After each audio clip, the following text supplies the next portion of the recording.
Have you ever really stopped to think about what you're made of? I mean, deep down at the most basic chemical level, what's the real difference between you and, say, a rock?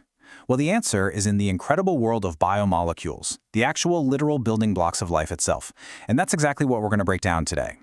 So let's start with that question, because it sounds kind of weird, but it gets right to the point. Are we, and every other living thing on this planet, put together from the same basic elements as non-living stuff, like a chunk of the Earth's crust? Well, check this out. The answer is kinda yes and a big no. I mean, sure, the same elements are there, but look at the proportions. It's not even close. Life doesn't just use what's available. It's super picky. Look at carbon. It goes from almost nothing in the Earth's crust, like 0.03%, to a whopping 18.5% in our bodies. So it's not just what we're made of, it's the recipe. And that difference, that's everything. And you know, this massive concentration of carbon is no accident. It's the backbone, the absolute foundation for a very special group of molecules that make everything we call life possible. And these are them, biomolecules. It's a pretty simple definition for something so incredibly important. They're just all the carbon-based compounds you find in living things. These are the molecules doing all the complex jobs that, well, keep us alive. So, if we want to understand how life builds its incredible structures, we have to start small. We need to meet the individual bricks first. Get to know our building materials. In the lingo of biology, these little bricks are called micromolecules. They're the small, simple units that get snapped together to build much, much bigger things. And that less than 1,000 Daltons part? Don't worry about it. It's just how scientists measure the weight of really, really tiny stuff. Think of them as the tiny guys. All right, first up, and probably the most famous of our bricks, the amino acid. The best way to think about these is like Legos. They all have the same basic shape, but then there's this one part that sticks off the side that's different for each one. And that unique little piece gives each amino acid its own special properties. For instance, if that little side piece is just a single hydrogen atom, boom, you've got glycine. If it's a slightly bigger methyl group, you get alanine. You can see how just tiny little changes create totally distinct building blocks. And here is where it gets absolutely wild. Nature builds every single protein in your body, from the stuff that digests your food to the stuff that makes up your hair, using just 20 different kinds of these amino acid Legos. Just 20. Out of all the possibilities, life got it all done with a 20-piece set. How efficient is that? Okay, another super important building block in our kit is the fatty acid.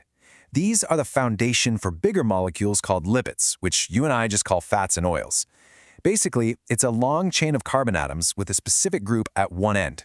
And I know you've heard these words before, right? On every food label ever. The difference is actually really simple.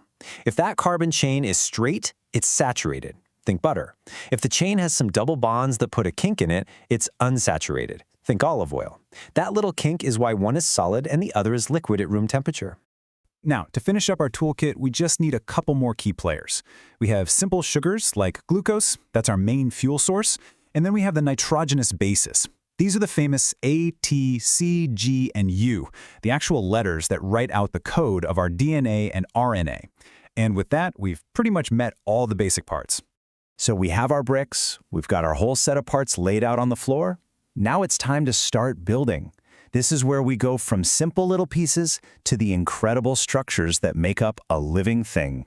So when we take those little micromolecule bricks, scientists call them monomers, and link them together into these long, long chains, they form what are called biomacromolecules.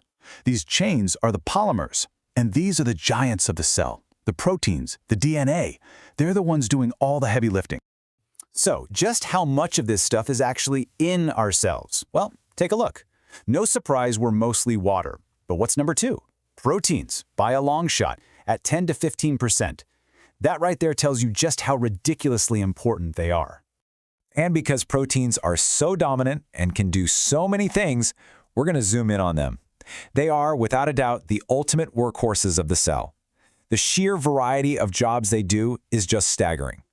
This right here is the whole secret. A protein is a heteropolymer. That's a fancy way of saying it's a chain made of different kinds of amino acids, not just the same one over and over.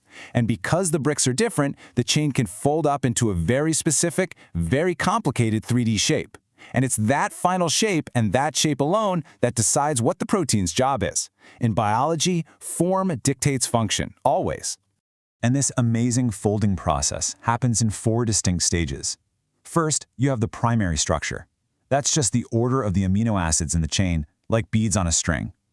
Then you get the secondary structure, where parts of that string start to twist into coils or fold into flat sheets. Then the tertiary structure is when that whole thing folds up on itself into a final complex 3D blob. And sometimes, for the really big jobs, you have a quaternary structure, where a few of those finished proteins team up to form one giant supermachine. Okay, let's talk about one of the most critical jobs a protein can have, being an enzyme. If you think of life as a bunch of chemical reactions, enzymes are the accelerator pedal. They put life into hyperdrive. So an enzyme is basically a biological catalyst. Its super-specific 3D shape creates a little pocket called the active site. Think of it like a keyhole. A specific molecule, the substrate, fits into that site perfectly. And when it does, bam, the enzyme makes a chemical reaction happen at lightning speed. So how fast are we talking? Let's look at a really important reaction in our blood. Without an enzyme, you'd maybe get 200 molecules made in an hour. Okay, that's pretty slow. But now, add the enzyme carbonic anhydrase to the mix. The reaction starts spitting out 600,000 molecules, not an hour, not a minute, every single second. That's an acceleration of 10 million times. Just let that number sink in. 10 million. Without enzymes, the chemical reactions needed for life would basically grind to a halt. They're not just helpful, they're what make life possible at the speed of, well, life. And that really brings us full circle.